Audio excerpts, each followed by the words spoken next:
All right, athletes.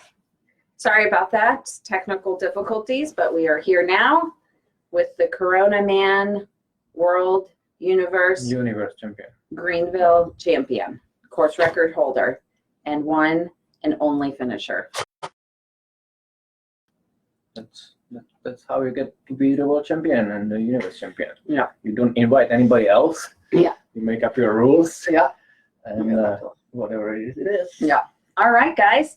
So we wanted to do this little recap here as a way to share what Greg went through, but also we feel like anytime there's a personal challenge attempted or accomplished, it's a great learning opportunity, and a lot of time to learn about himself yesterday with no volunteers or spectators. You probably saw from some of the pictures, it was incredibly lonely out there. I think that it wasn't, he may have passed like 5 people like within a 2-mile radius, just people on the trail, but that's it.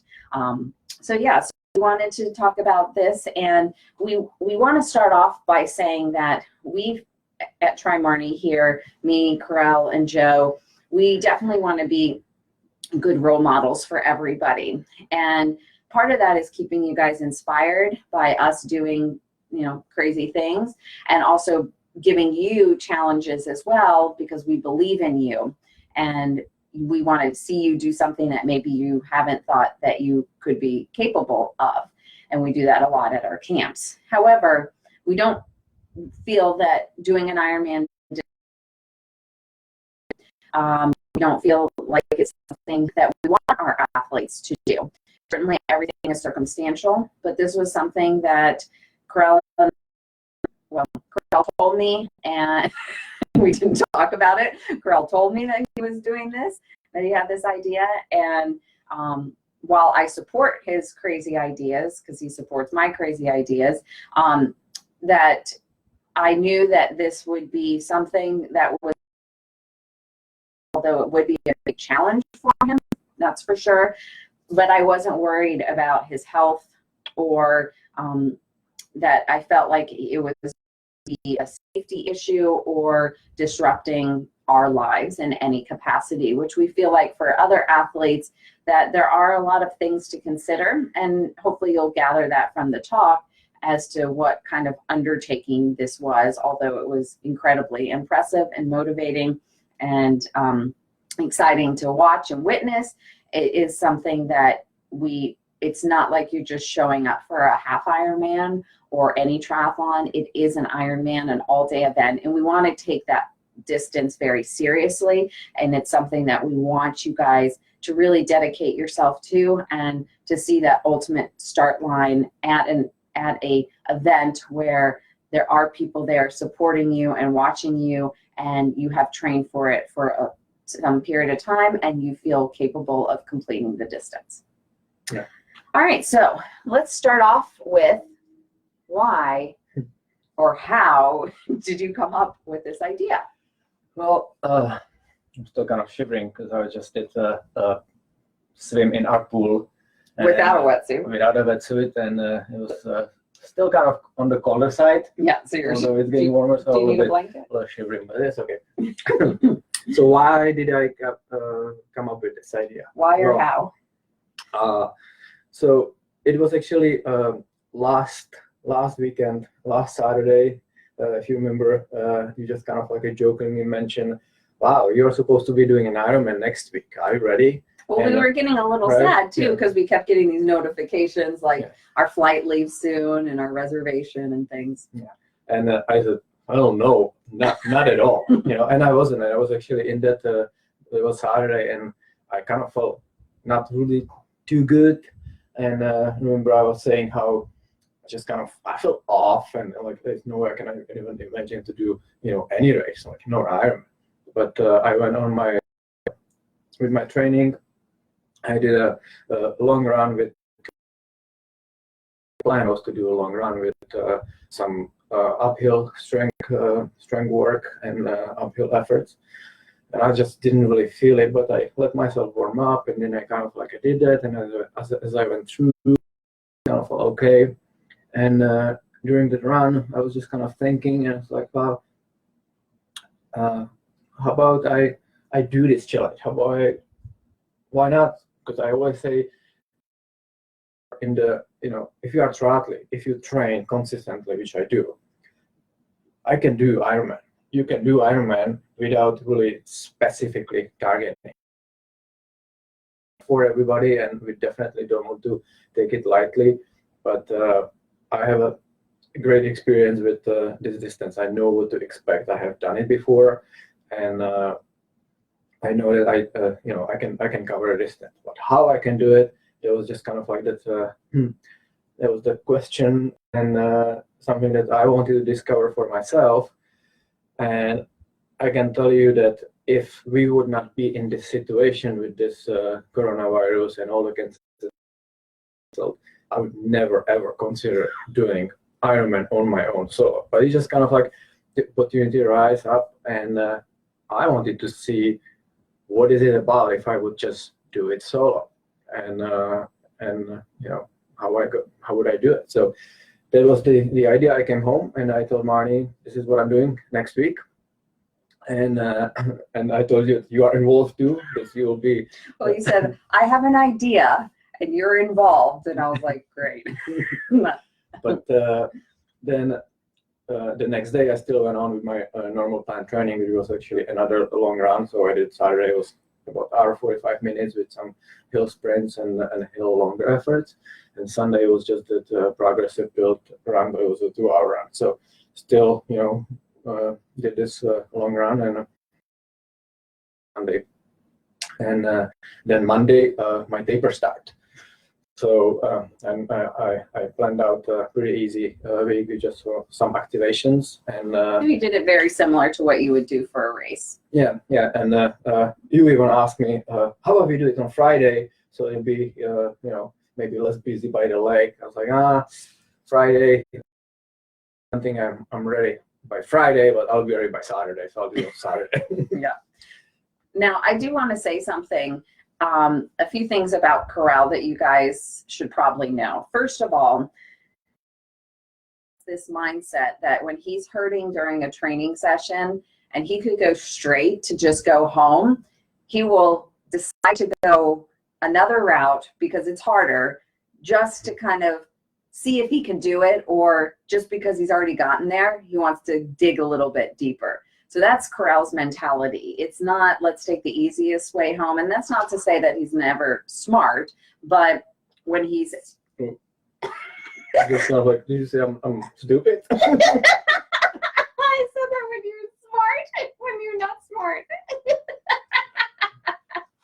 Okay. This post-Ironman shakes.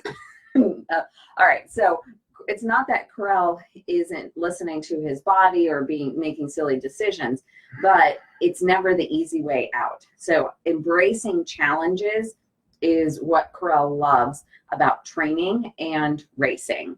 It's not, oh my gosh, the hill is there. It's, everyone's going to suffer on the hill. I want to suffer better than everybody else, so I have to train that way. Another thing with Corral and myself as well, when we train, it is never about body image or earning food or obsession with training. It's all more of enjoying it, having fun. The challenge, it comes from a very good place. And that's not true for a lot of endurance athletes. There's always something that's the driving force that can be a little bit obsessive or internally needing to accomplish, that can often go down the road of health issues, mental health issues, physical issues. But with that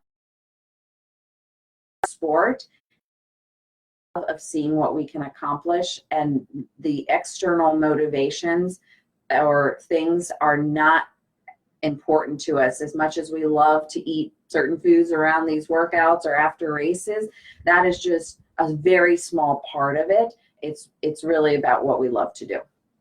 All right, so how did you plan these routes? Now, Corral planned routes. He put them into Map My Ride.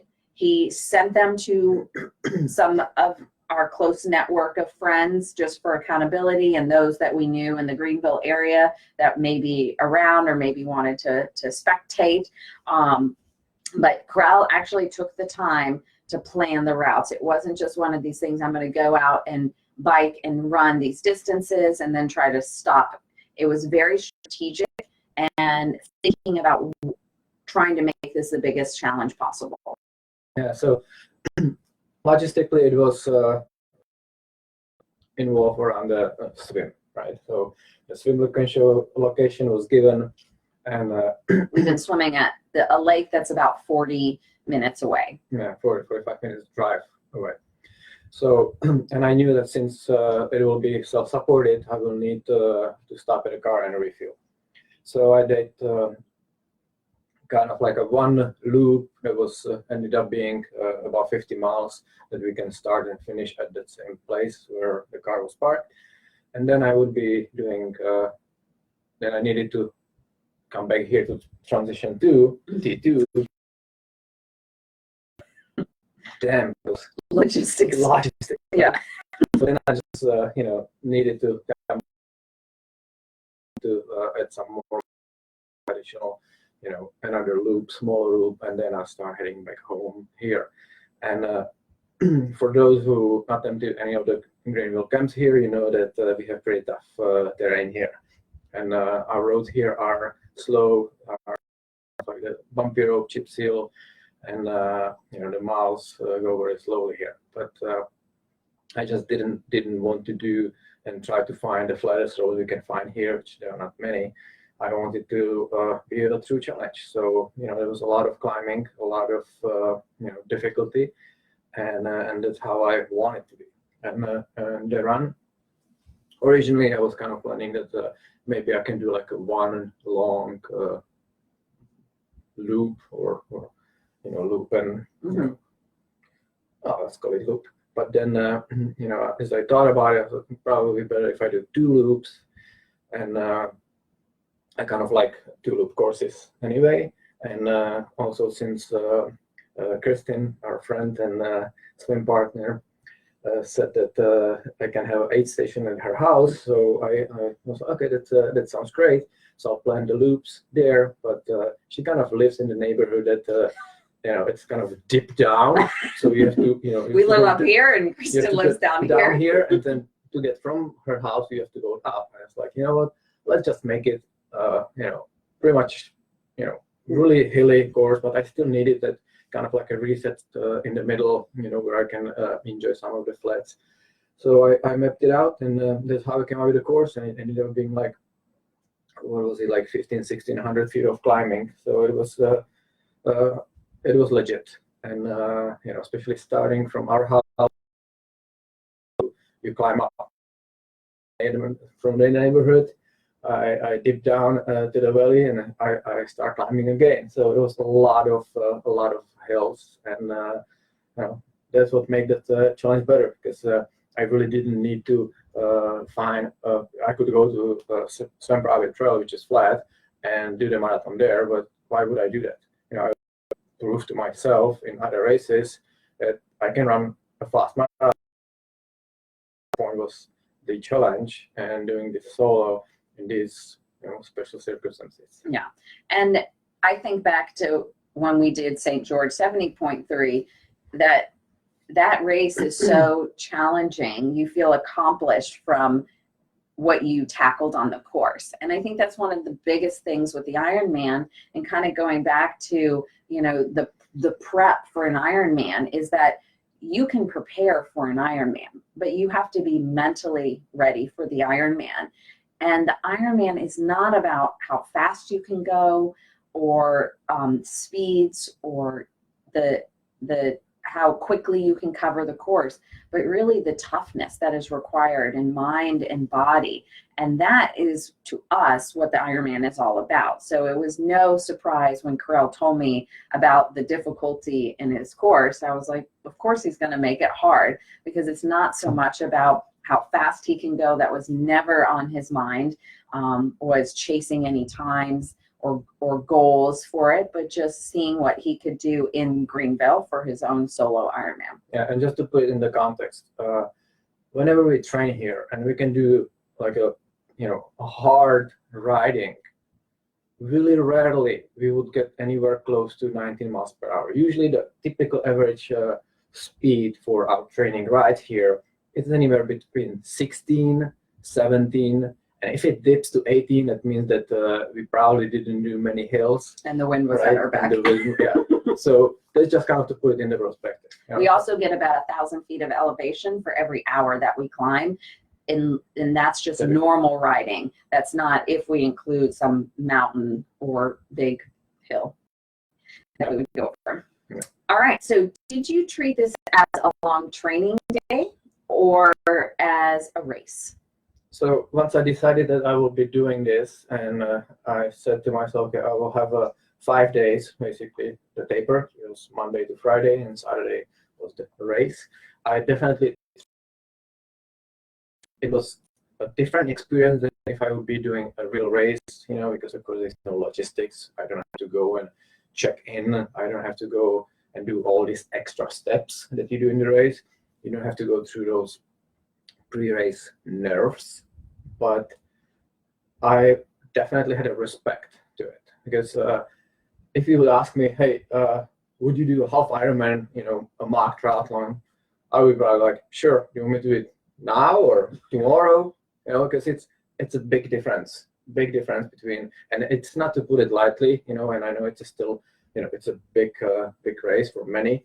But like I said, with my experience and what I have done, half Ironman, I can really do anytime. You can wake me up in the middle of I'll probably do it. But to do the full, it's different, because you think about it and wow, it requires a lot more. It's a long day. You truly exercise. It's not I just did a big workout and it lasted 6 hours. No, it's something that lasts much longer. You have to mentally prepare for it too. Yeah. So I definitely respected it, and I treated it like a race.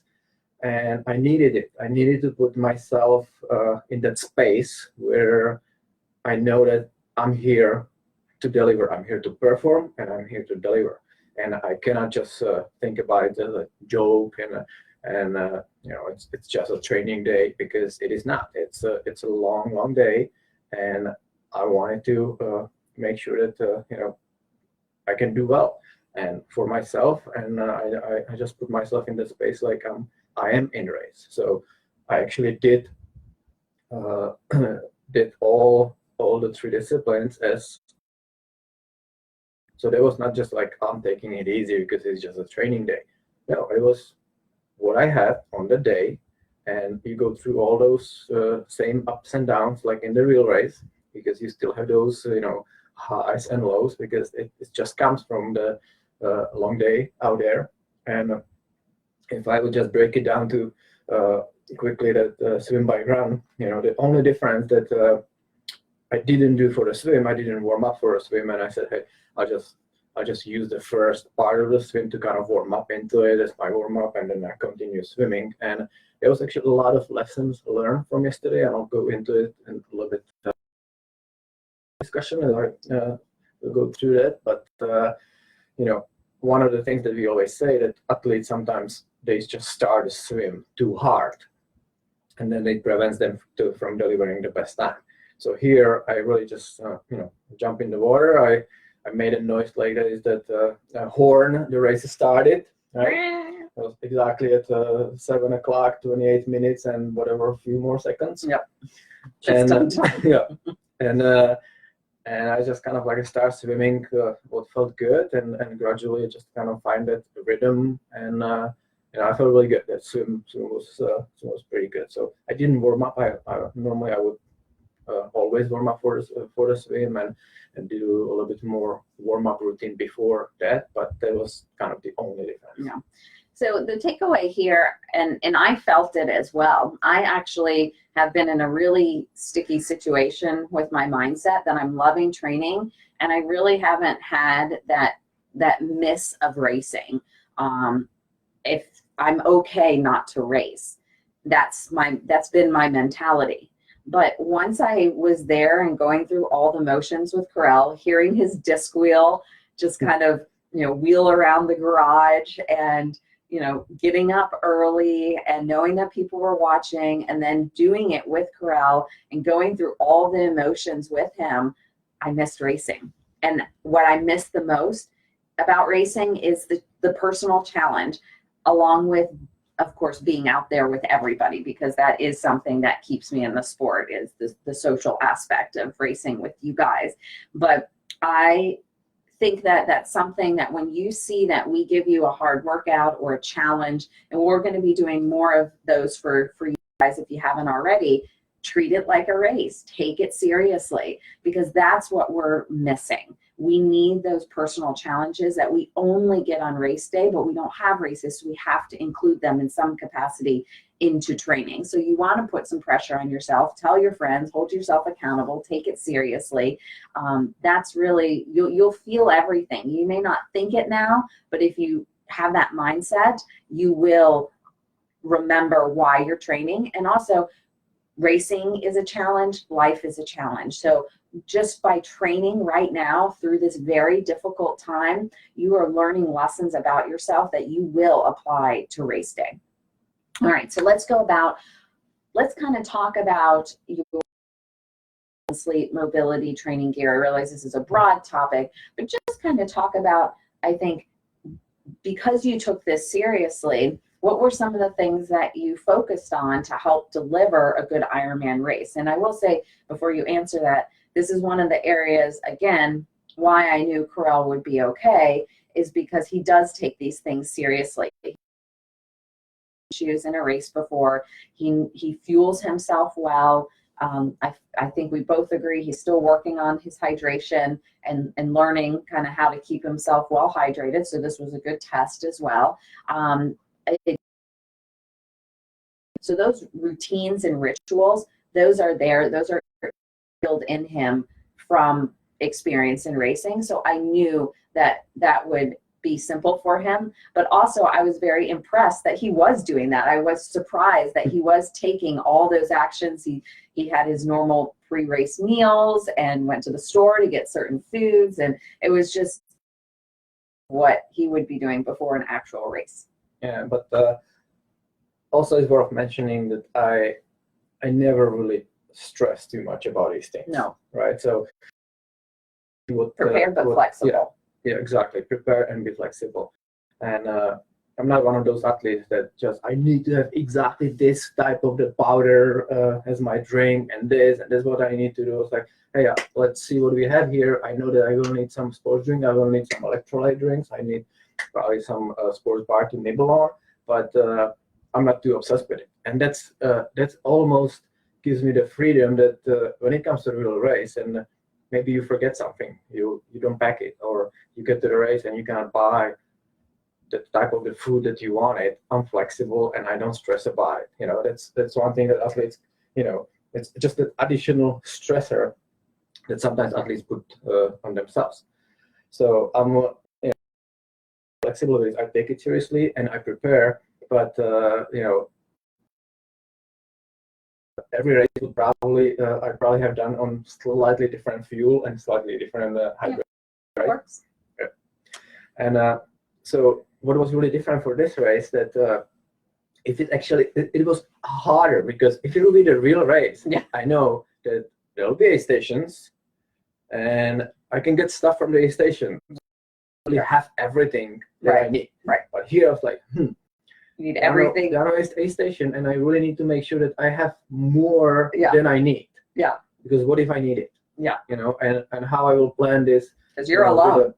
With the refueling, and that's how I map out the courses. Okay, this is the special needs where I can get a lot more and be okay for the following hours. And even on the bike, like we finished the first loop, and I just I sip from the straw or from the hose from the ventum, and I hear those bubbles, oop, it's the end. Yeah. It's like, wow, I really I timed it right. We finished the first loop, I was there, and then finishing the second half of the bike, or the rest of the bike, I actually realized that I'm on my last bottle, and not quite sure if I will be okay or not. I was, but I have to kind of ration it a little bit more in that last maybe 30 minutes or so. So yeah, it was. And Al didn't share his Coke with you. I mean, he was just sitting there. So in this time, it was a little bit more complicated, Very, more difficult, yeah. you know, because I needed to make sure that I have everything that I may possibly need. You know, it's not just like, oh, that sounds good. You go shop through the aid station. What do you guys have here? Oh, you have pretzels. So good. Really shows, you know, don't take those things for granted. I mean, that is what makes the Ironman, especially the Ironman brand, so great, is how well taken care of we are. I also want to mention that Carell, he tuned up his bike. He made sure it was working. You know, everything he would have done for an actual race. You know, doing the mobility stuff that he does, and the Norma tasks, and trying to get to bed early, kind of tuning out social media. We started to watch like more happy stuff in the evening, definitely no news. So, you know, just going through all those rituals. And that's something that you guys can start practicing now in just your day-to-day training, is what helps you deliver the best performances. What are the foods, the strategies, the equipment? What is it that helps you get the best out of yourself? Don't just expect to figure it out on race day. That's only going to cause you more stress and worry. Yeah, I even got my race cut. You did cut your hair and shaved and everything. I always do that before the races, and you just kind of, you know, it puts you in the zone, right? Some girls paint their nails and stuff. And it's almost like when you have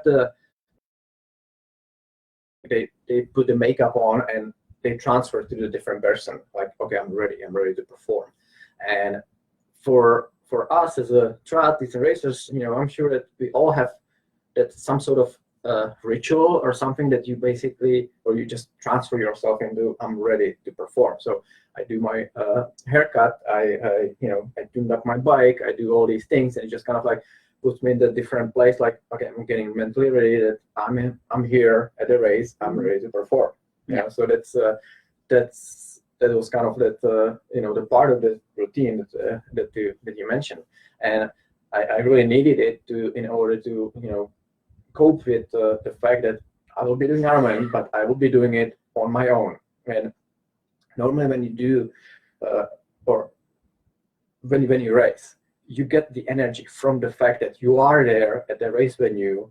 There are, you know, other racers that you can take the energy from. There are the spectators, there are the volunteers. What about even crossing and timing that? If you know that people are watching you. Know people are watching, so you just kind of like, you know, all this helps you. I can't really do the same thing in the training that I can do in the race. So that's why I needed to put myself into the race, you know. And I knew it was going to be a very different race. And to be honest, I didn't really know exactly what to expect, but I tried to kind of, you know, get into that headspace where I'm here racing, and I needed to, before we announced it on that race morning to you guys. Yeah, we didn't even tell you guys until race morning. Just so I kind of feel that a little bit of the pressure that I need to, you know, stay with this idea, back off on Friday. So screw it, I'm not doing it. Yeah. You know? So I told a few local friends here that I'm doing it. Again, I could back off if I wanted to, but just to hold myself that I need to. I said it. It's out there, and I'm doing it. Yeah. You know. And then in the morning when we announced it to you guys, then I kind of knew that, okay, now you guys know, and I cannot just quit. I cannot just say, you know what, I don't feel like doing it.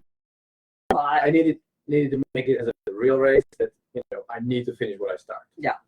So let's go through the race day. I'll just kind of start off at 4:45. Carell wanted to make sure that you know, we started early, not put this off later in the day, because it was our first kind of really warm day here, kind of in the upper 70s, but the morning started off pretty cold. It was 39 degrees. Yeah. So, you know, that's part of the plan, right? We're not going to just wait for a perfect day. You deal with the conditions that you're given on race day.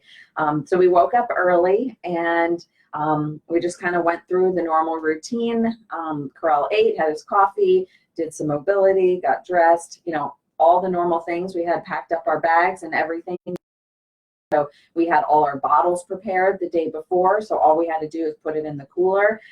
Corral had all his run stuff ready.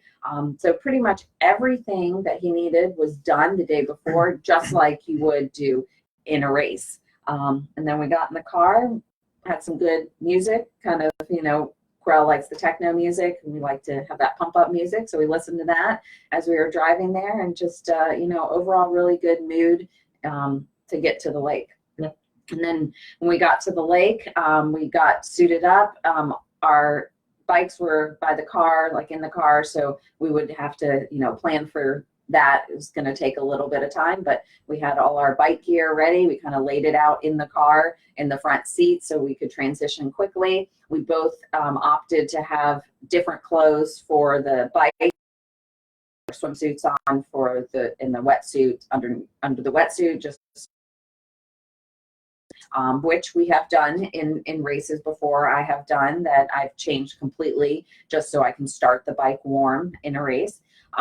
So we walked down. It's a boat ramp, but a very quiet one, and we've been swimming there once a week for the past 3 or 4 weeks.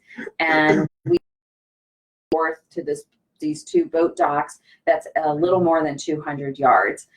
So we swim back and forth, but what's great about it is we know what to expect. We can settle into a really good rhythm, and we don't have to worry about other obstacles in our way. So we just kind of took our time, but wanted to get it started. And so we got in the water, just kind of adjusted our wetsuit. The water temp, it was in the low 40s outside, but the water was perfect. It was probably in the upper 60s, so it felt comfortable.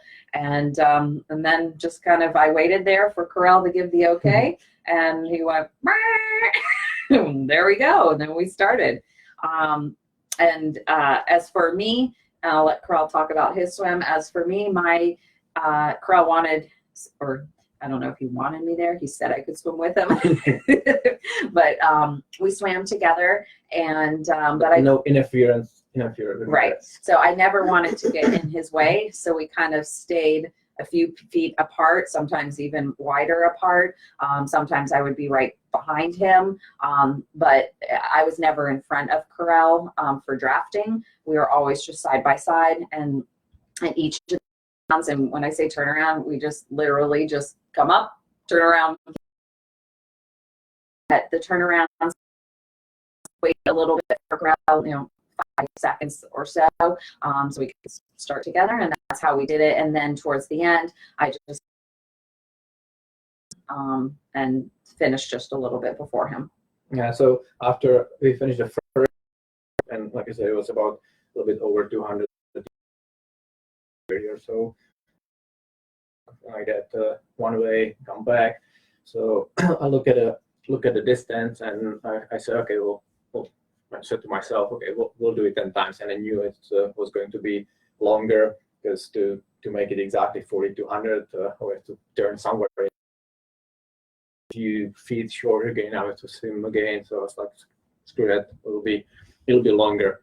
And like I said, I started I find that rhythm, and it actually felt really, really pleasant. That was probably the best part of the whole day. It really felt great, and when in that last loop, when we were making that last turn, I look at the watch, and we were like 4,200 and change, and I was at 59 minutes. I was pretty pleased with that, because that's the Ironman distance, so sub 1 hour, so nothing really, pretty usual, nothing really changed, and then getting out of the water, 4,500 and 103. So the one difference that we were okay, or I was okay with this being different than the real race, was the transition. I would not just be running through the transition.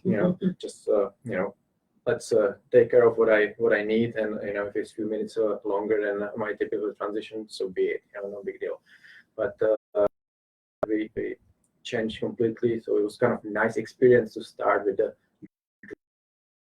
putting, and by the time the sun was getting up, and it was warming up really, really quickly, and off we went for the bike ride. So the bike for me, because we both have completely different racing strategies. I can go hard on the swim, and I'm usually fine when I start the bike, but I like to ease into it. I'm the type of athlete that likes to build as I discipline, or at least feel stronger. So starting off the bike and having to try to stay on Corell's wheel, especially with these long climbs, my heart rate was definitely up. I had a map in my computer, so I didn't look at power or heart rate or anything. So I didn't even know where we were in the course or how to try to stay on Corell's wheel. It wasn't a crazy hard effort to stay on Corell's wheel, but it was definitely something that I was happy when I was back at the car a little less than 50 miles and I didn't have to do that for the whole. Is not my pace, but it was challenging but very doable. But it also just kind of shows the stamina, but also the pacing that is needed in the Ironman distance. Yeah, and you said that there was a lot of check on dinner. A lot of climb. So we basically right from the transition we started, and there was this long gradual uphills that was just like one after another, and for the first 20 minutes or so. The power was high just because you are climbing, and so the watts are higher, and I really just try to take it easy or easier to warm up into the ride. I was already in that racing mode, and with those climbs, the power was just higher. So then, after that, I realized that I can a little bit more in it. It was about an hour in. I start feeling that my hips are getting tighter again, the usual stuff, and in my back. And I said to myself that I really need to back off a little bit from this effort, because that's what gets me usually into trouble. And so I ease up just a smidge, and then everything started feeling a little bit better. And especially after we finished the first part, when I split with Marnie, after that I actually start feeling pretty good. And I must say the waves of the Ironman. Yeah, and then I felt it felt tough again, and then I felt good again. But I was really happy with the way how I manage my physiological resources, and the way how I felt, and I actually finished the ride feeling good. Usually I'm just really struggling and just can't wait to get off the bike, and here I was actually still happy and still see a good performance out of myself. So I was happy with that.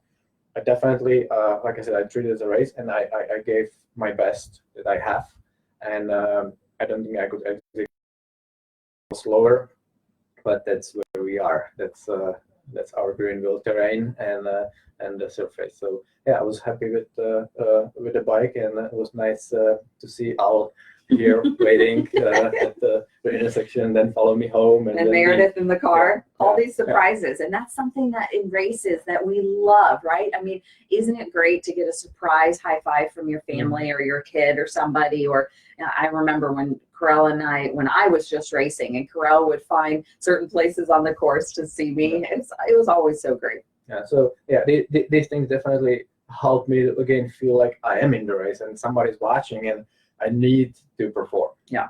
So, and then. Can I just say something before you get to the run? Yeah, it's going to take like 20 minutes. No. So before say, already people are leaving. Hey, excuse me, I helped you out for an hour. I get a few minutes here. I do want to say though that I didn't know where we were going on the course, and I think for you guys, when you do your races, there's definitely some great uncertainty of not knowing where you're going, and that can hold you back in terms of your execution and confidence on the course. So knowing where you're going and reviewing the course and seeing it in advance is always a good thing. All right. Yeah. That didn't take 20 minutes. That was good. Yeah. Okay. So now the run. No, going to the run. Yeah. And I was prepared to run, and usually the run is my strength in the races, and that's usually where I can move up in the field and or seal the deal. And so I was pretty confident with the run. And but when I started, the first thing you do, you climb up. Like I said, you climb up here from our neighborhood, and then about 2.5 miles in, there was a pretty significant hill, probably the biggest of the whole loop.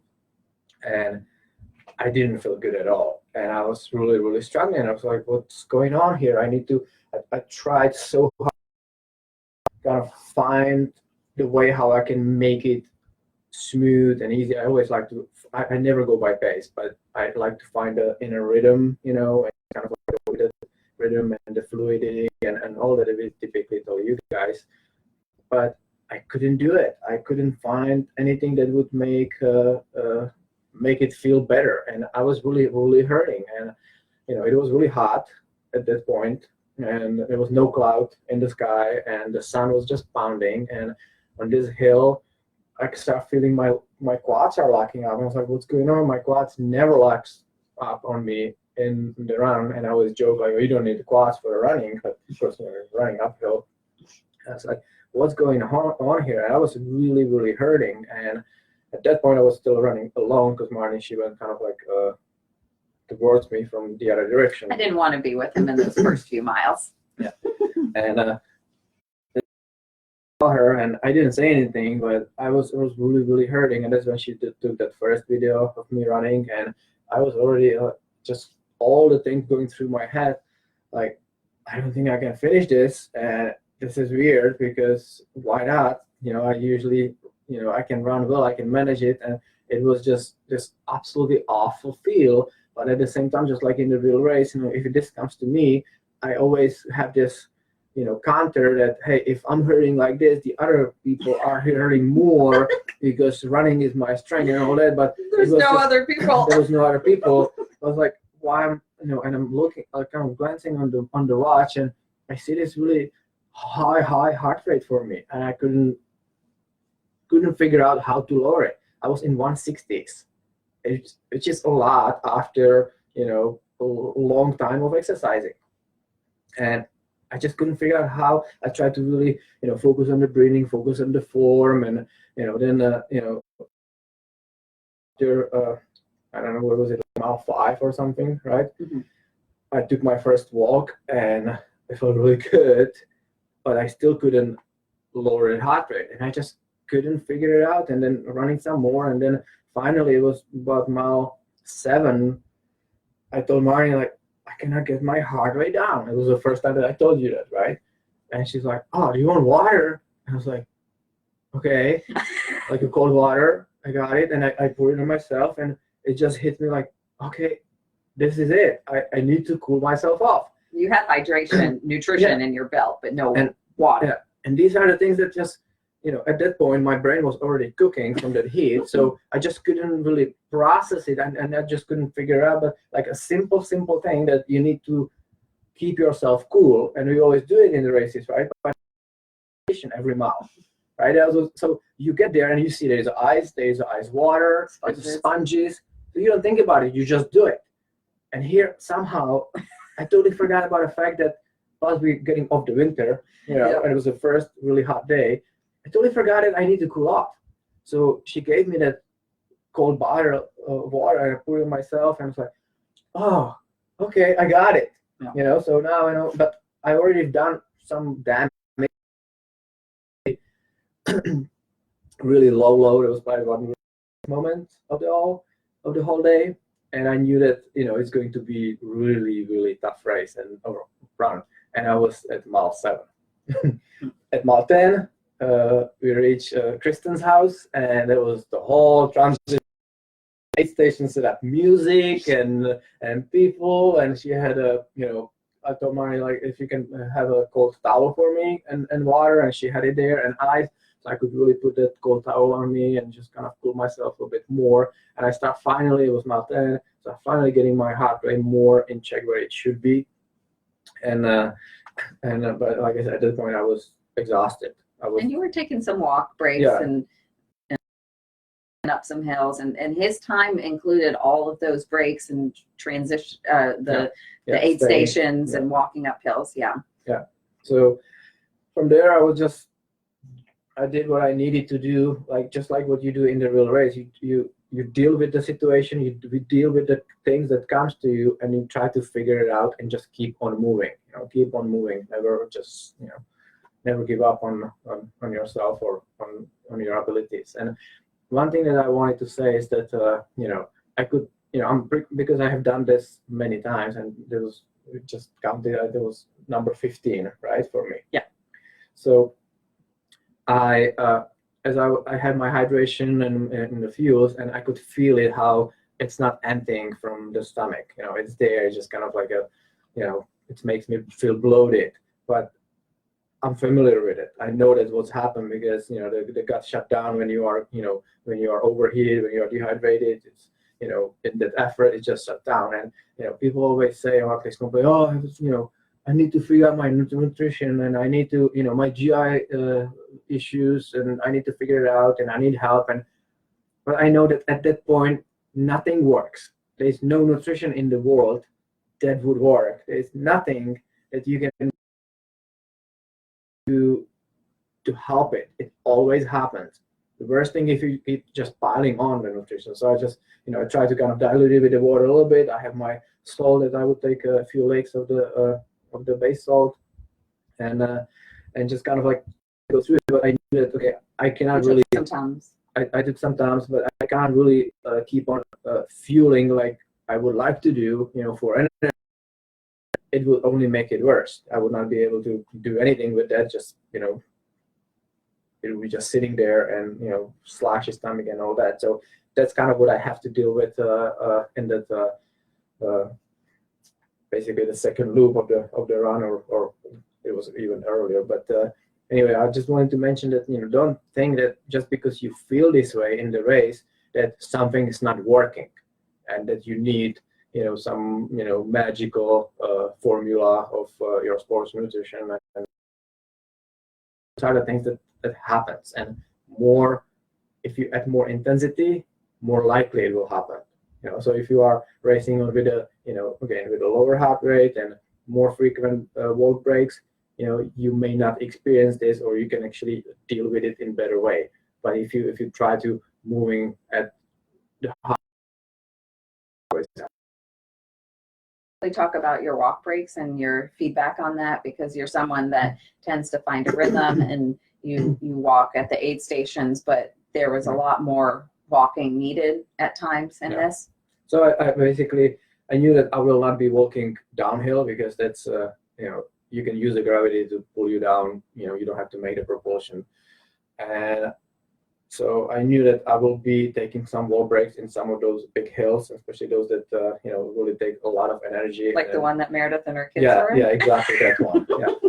That's the one you were so waiting to walk. Looking forward to. So before that, there's one additional punchy hill, and I was like, I run this one, and I will walk the next one.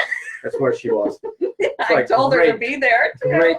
Now I have to pretend like I'm still running. Yeah, I told her, I was like, you guys need to be there.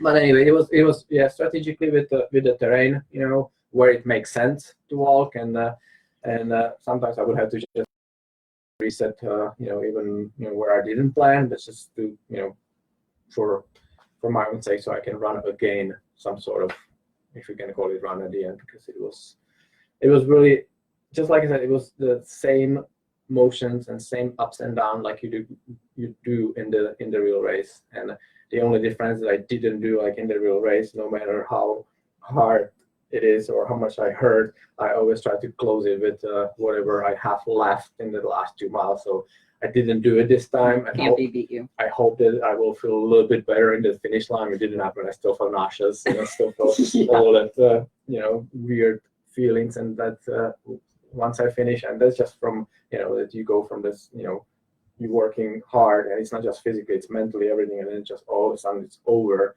And now everything, the blood is rushing, and it's just, I always go through this really unpleasant time that sometimes lasts half an hour, sometimes lasts 2 hours. It depends, this kind of like a waves of nausea and stuff. At least you were at home and you didn't have to go pick up your bike and exactly. bags and everything. That was you the just best lay thing, on the that floor. I didn't have to go pick up that bike from the transition and deal with all that. Yeah.